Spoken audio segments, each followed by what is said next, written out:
اللہ رب العزت نے مقام نبوت کا تعین کیا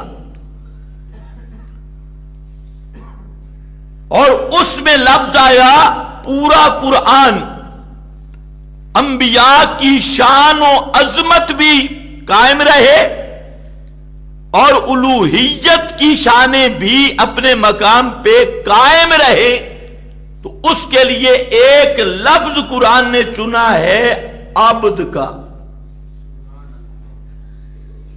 جو حدیث میں آیا نا عبداللہ و رسولہ۔ عبد کا معنی کیا ہوتا ہے؟ بندہ، اور بندہ کس کو کہتی ہے؟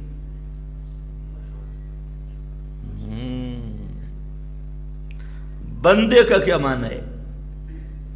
مصیبت یہ ہے کہ یہ قوم لفظوں کو سمجھتی نہیں ہے۔ بندہ کس کو کہتی؟ بس بریک۔ عبد کا معنی بندہ، بندہ کس کو کہتی؟ بندہ کہتے ہیں من لا یملک شیئا، جو کسی ایک چیز پر بھی اختیار نہ رکھتا ہو۔ بندہ اس کو کہتے ہیں جو کسی چیز کا کامل اختیار مستقل نہیں رکھتا، اپنے وجود کا بھی اختیار اور اپنے وجود پر بھی اختیار، وجود کا بھی اختیار نہ ہو، وجود پر بھی اختیار نہ ہو، اس کو کہتے ہیں بندہ۔ اب ایک ہی لفظ ہے عبد کا، اور اس کی گہرائی میں جائیں، سوچیں کہ بندہ کا معنی محتاج، بندہ کا معنی من لا یملک شیئا، جو اپنے وجود کا بھی مالک نہ ہو، اپنے وجود کی حرکات و سکنات، ما فوق الاسباب تصرفات، اس پر بھی وہ اختیار نہ رکھتا ہو، تو وہ کیا بنتا ہے؟ بندہ۔ اور قرآن پاک نے یہی عنوان دیا، خصوصاً امام الانبیاء حضرت محمد الرسول اللہ صلی اللہ علیہ وسلم کے مقام کے تعین پر پورا قرآن آپ کو ملے گا، جہاں پر بھی پیغمبر کی شان، عظمت، رفعت اور مقام کو قرآن نے بیان کیا، تو وہاں ساتھ اسی لفظ کو ذکر کیا کہ خبردار ہے عبدیت والے اوصاف ماننا، الوہیت والے نہ ماننا۔ اس کی چند مثالیں دیکھ لو قرآن میں۔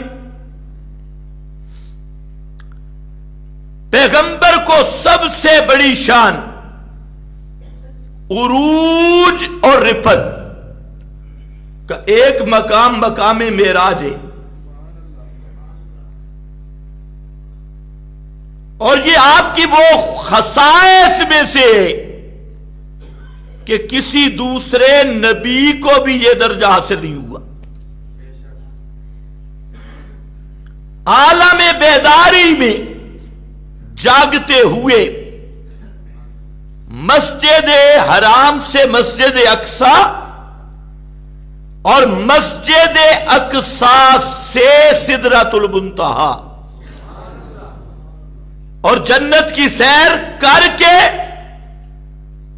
اسی رات پھر مکہ مکرمہ، بیت المسجد حرام اسی مقام پر جہاں سے تشریف لے گئے تھے، اسی مقام پر واپس آئے۔ اب یہ ایسی رفعت اور شان ہے کہ اس کو سوچتے جاؤ، یہ کسی نبی کو بھی اوروں کے حصے میں نہیں آئی۔ یہ شان ہے فقط محمد مصطفیٰ کا صلی اللہ علیہ وسلم۔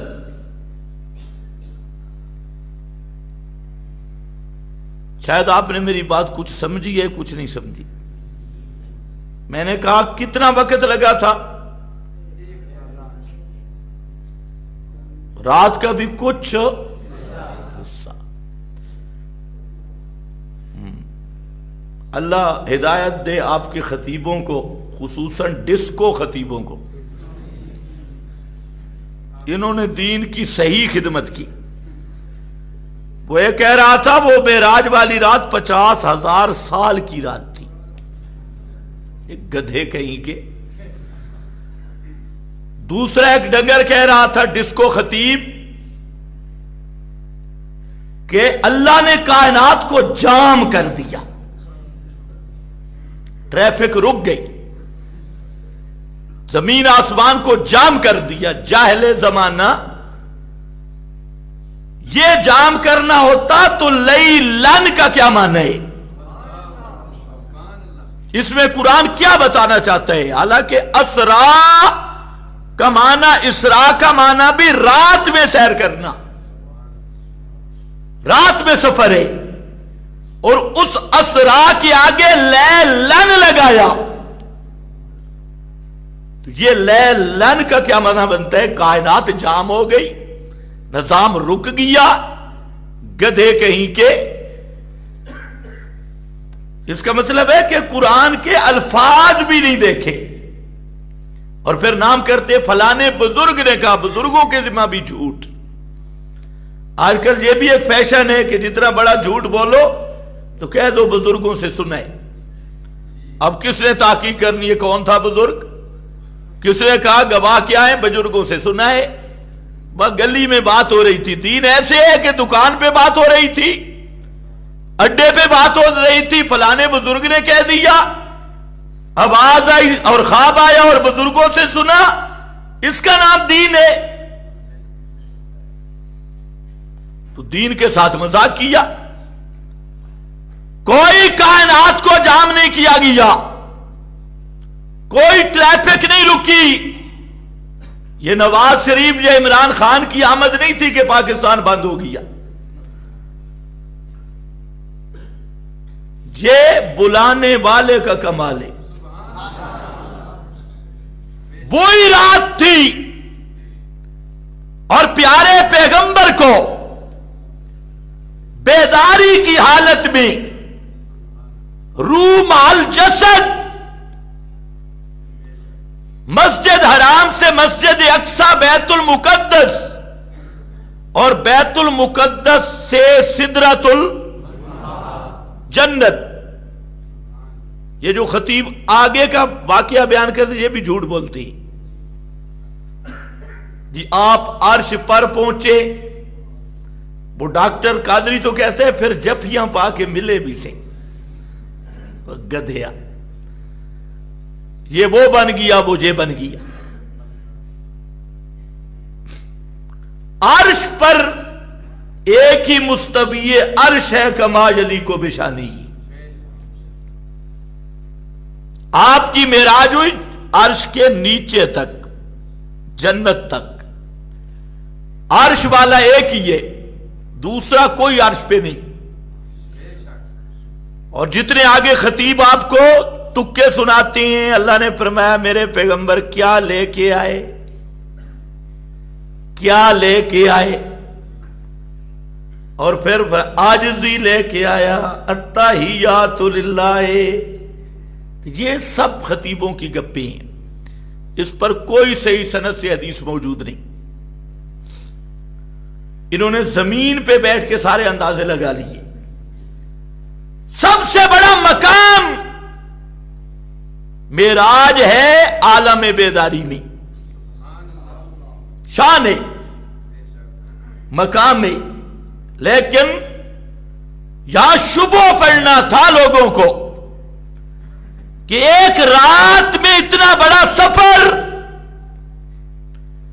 جانا بھی آنا بھی، تو یہاں مقام تھا شبہ کا. تو اب قرآن نے شروع کیسے کیا؟ سبحان الذی، سبحان الذی اسرا بعبدہ. اسرا بے، یہاں رسول ہی بھی نہیں کہا، نبی ہی بھی نہیں کہا. پیچھے سبحان الذی،